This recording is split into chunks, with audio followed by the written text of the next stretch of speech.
I'm Kenneth, a relationship coach and a psychotherapist. Every relationship is different, and every breakup is different. Work with me, and you'll get professional help on your situation. Just click on the link in the description below, or go to my website, askcraig.net.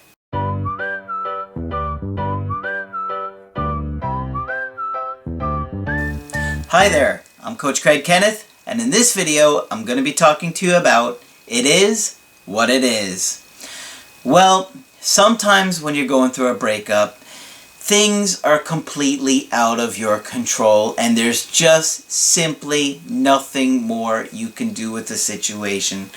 You have to accept it for what it is, and it can be incredibly painful to accept things when they're not the way you want them to be. Well, you have to go through a process. When this happens to you, it really takes a lot to heal and move on. And I highly recommend, when you're going through that, to either get yourself a local therapist or to talk with me about it. Because if you don't resolve your grief, it's going to come up again, and it's going to cause you a lot more pain and hurt again in the future. We have to resolve things. That is why we heal through talking about things. Our mind literally heals by talking about things. As Margaret always told me, our mind is a wordsmith. Research shows that when we talk about things, we do heal. And that's how we process and move on, and we get better. So if you're in a situation like that, even if you don't think your ex is ever going to come back, it's so much healthier for you to have peace of mind, to process that, to talk about it, and to grieve it. And I highly, highly, highly recommend that you talk with me when you're going through something like that, because I know firsthand what it's like to go through that. I've been there. That is why I do what I do. And, surprisingly, sometimes there's a little bit more hope than you think there is. Sometimes there's not, and sometimes we have to just talk about it. But going through it and grieving it is very, very helpful to you, okay?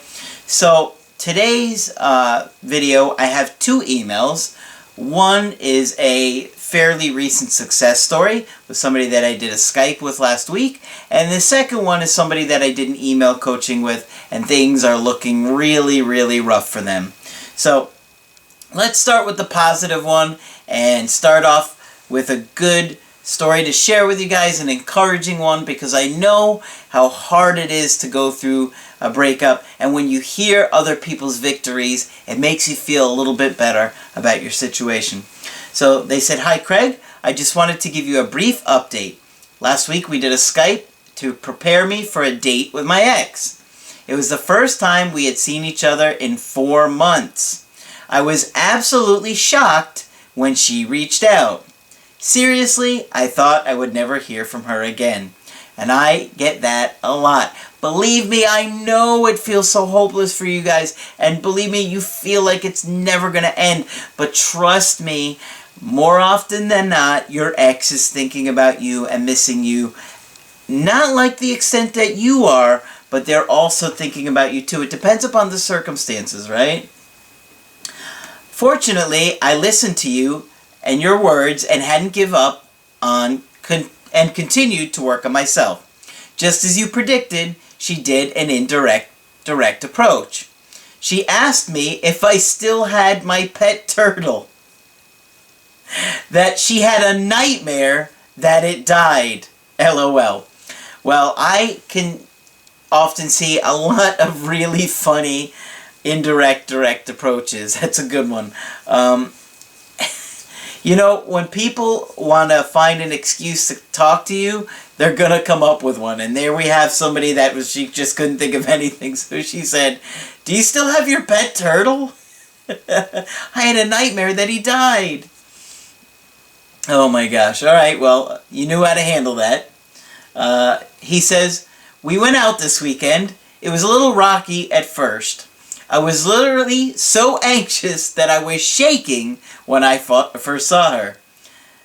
I totally understand that feeling. You couldn't even control it. You're just so revved up, so anxious, so scared. Yeah. I reviewed the notes I took during our Skype, and it actually went well, thanks to you. Seriously, everything that we role-played and all the strategies stayed with me throughout the date. I could almost imagine you sitting on my shoulder telling me what to say and do. LOL. I'm like the little angel and the little devil. I would have probably been telling you the little devilish things to do, not the angel. Go for the kiss. Yeah, see if she's interested. I kissed her goodbye, and it actually went really well. I was so pumped on the way home, I wish I could have just called you. I felt like this was just as much your victory as it was mine. Thank you for all the incredible free content you put out there. Regardless of what happens with her, you've changed my life. I will set up another Skype with you before my next date. Brad. Well, thank you for the very, very kind words. And I'm glad to see that it went well for you, because you were so anxious when we talked. You were literally just, you couldn't even think straight. I could tell how anxious you were. That's why I had you write down notes. And obviously it paid off. So good. I'm glad it went well. And we'll talk about everything. You can tell me all the details when we talk and get you ready for that next one. But you're on the way, and you kept working even when you felt hopeless. And let me tell you guys, I cannot stress this enough for you. Many of you guys will think your situation is hopeless. You'll completely give up. You'll completely just get lazy, go back to your old ways, and then they show right back up in your life, and before you know it, they're gone again. So, do it for yourself. Do all this work that you're doing for yourself. Because if you do it for somebody else, you're probably not going to stick to it, because you're only doing it for them. And if they're not going to come back, you're going to give up. Don't go back into those old patterns. Focus on who you want to become, okay? Use this breakup as an opportunity. That's the thing that I do love about breakup so much, is that nothing will motivate you more than going through a breakup. Okay, so we got a really tough email coming. This one is pretty brutal, I'll be honest with you. This is a woman in her early 20s that dated another woman around the same age for about a year and a half. So, she was telling me about her situation and her ex, mentioning that her ex was physically abused by her dad. Her parents are extremely homophobic. Now that's interesting, isn't it? Her parents are homophobic and she's a lesbian. So something's going on there. I'm wondering what's going on in that dynamic. Is she rebelling? Is she trying to get their attention? I don't know. Very interesting though. Her older sister is emotionally, psychologically, verbally abusive, and controlling. So you can imagine that this girl probably doesn't trust anybody. How could she? She was physically abused by her dad. Her sister was abusive to her. Lord knows what the mom was like. You know, how could she form any kind of romantic attachment based on her life? Unless she does a lot of work on herself, you know, she's going to have so many issues coming up with trust and who knows, she's probably an avoidant attachment style if I had to guess. Okay, so she said that her ex broke up with her because she was unhappy. She was angry at my issues with anger. Okay, and my life is stressful. We were lacking intimacy both physically and sexually. My abusive mother preventing her from spending time with me at my place. Okay, so you have a physically abusive mom too.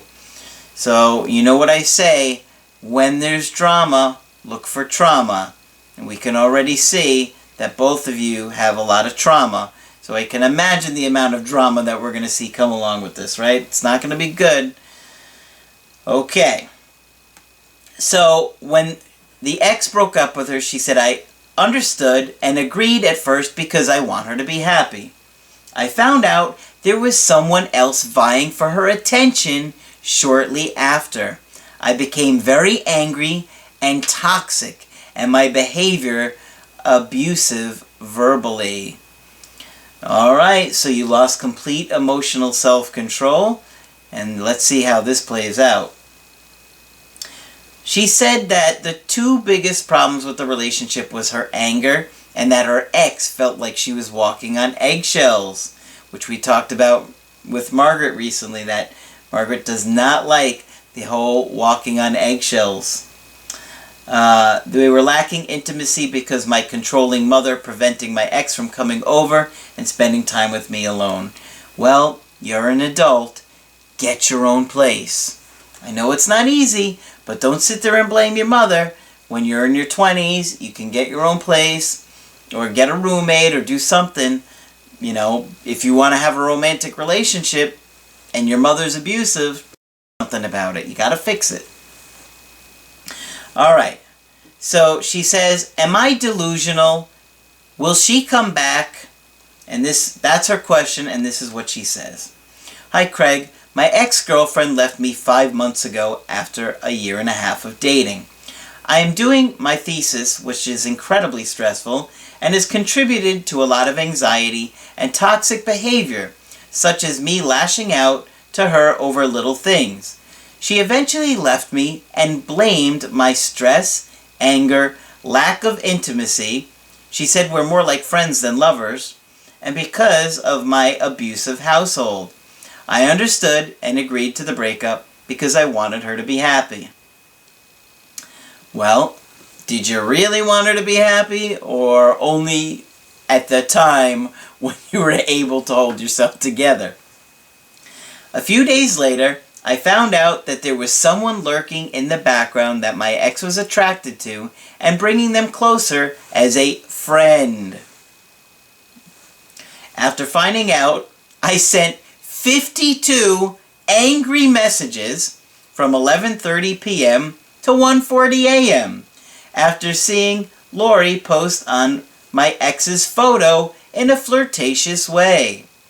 It felt like a slap in the face that her reasons for leaving me were a lie. She was going behind my back with this person for months. Okay, well, if you really believe that she was lying to you for months and hanging out with another woman, you don't trust her, do you really want her back? But based on what she responds to you, I don't think you necessarily accurately nailed that, okay? I apologized a few hours later for the hurt I caused her, and she said she never wants to be with me again romantically, and she needed space. 3 weeks later, after not giving her proper space, she replied to me, telling me she has feelings for someone else. Lori, I found out later, was seeing her for 9 days after she left me. Okay. I sent a long, angry, and hurtful message calling her a cheater and a whore. Wow. That's rough. I tried to apologize. I went to her work several times to try and talk about it. Each time I tried, she yelled at me, even in front of her co-workers. This is what she said after the last time. Jenny, I'm unblocking you purely to tell you to please leave me alone. You are seriously damaging my work life by coming in and trying to discuss personal problems, not that you care clearly. There is nothing else to discuss. You always end the conversation on somebody that has nothing to do with why we broke up, and for that reason, I do not need or want to discuss anything further with you. I told you my reasons as to why I was unhappy in our relationship. You told me what you assumed to believe is the reason. You don't agree with me, and I don't agree with you, so let's just agree to disagree, and to move on with our lives. Because, seriously, what do you want me to say? Yeah, I did leave you for somebody else? No, I absolutely didn't. You know the real reason why I left, but if that's what you want me to say, then sure, I did. Now, please leave me alone. I don't understand how you claim I'm giving you false hope when I've told you countless times to not come into my life again, to not come into my work, and to please just leave me alone for good. I do not want to, and I do not plan on ever coming back into your life after everything you said to me about me. You cannot use the excuse of this being your first breakup for all the disgusting things you said, and to refresh your memory, you called me a effing whore, amongst other things, and that you wanted to get punched and hit. LMAO. Why would I want to be in your life again after all that? Please, please, just leave me alone.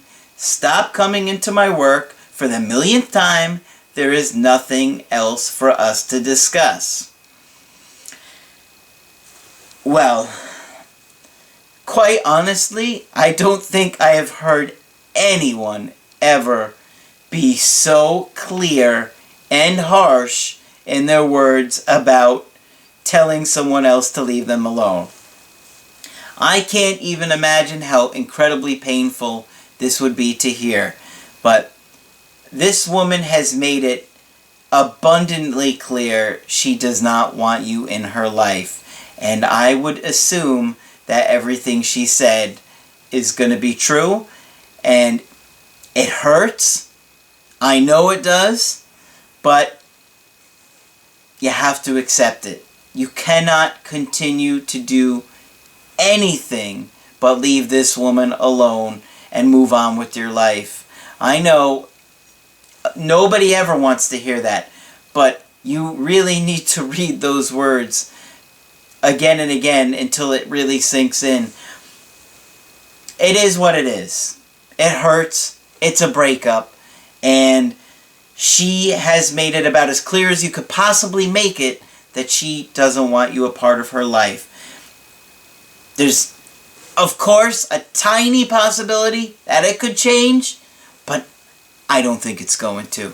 I can't say 100% that she'll stick to this forever, but you can't think about that. You really cannot think about that because you're holding on to hope when somebody has made it very clear. Now, use this breakup to learn from it and become a better version of you, because you have got to go on with your life.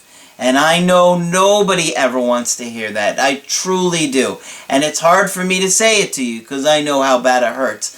But I would be hurting you more by allowing you to think that this person really wants you a part of their life after saying and making it so abundantly clear, okay? And I don't want you to keep looking for tiny little things, because that's what you're about to do right here. She follows my friend on Instagram and watches her stories very often, even though I've started to feature on more of them. She even muted my friend to prevent seeing her stories appear, but recently unmuted. Does this mean anything, or am I delusional to think that she'll come back? I don't know what to do. Well, even if she unmuted you, she might have just wanted to say or see, are you okay?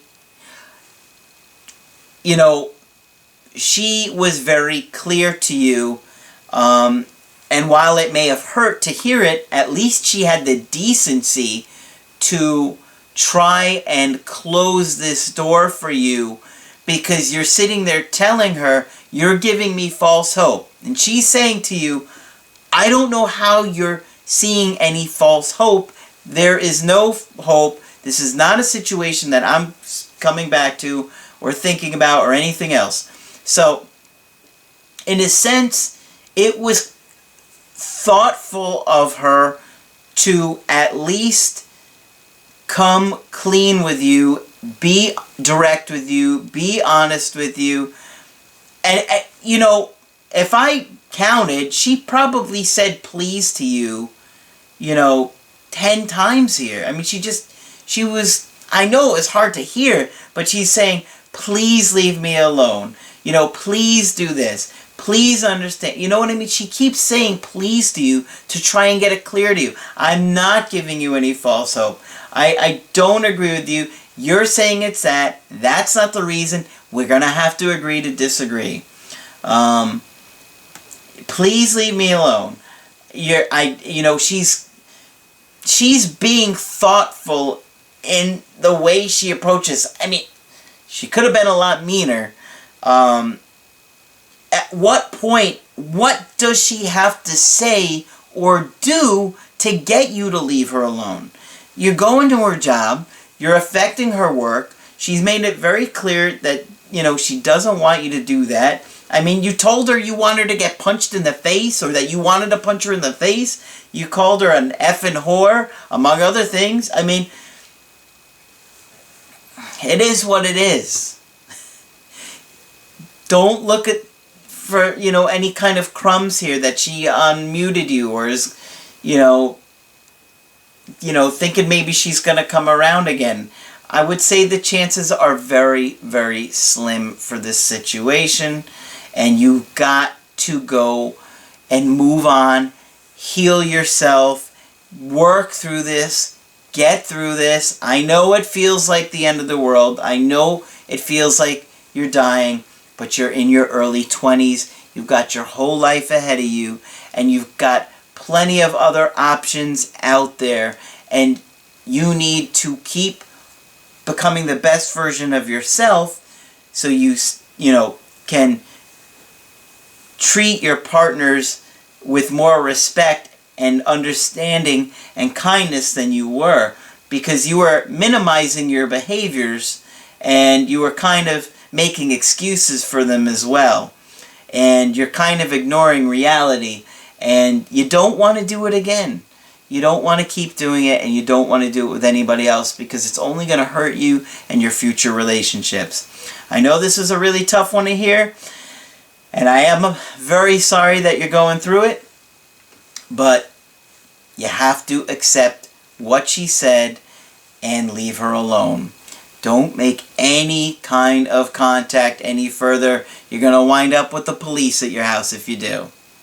So, if you want to get my help personally, go to my website, askcraig.net. Sign up for the coaching option that works best for you. I do email coaching, I do Skype coaching, and if you got to get with me right away, I do offer emergency Skype coaching. But that's it for this video. I'm Coach Craig Kenneth, and I will talk with you soon.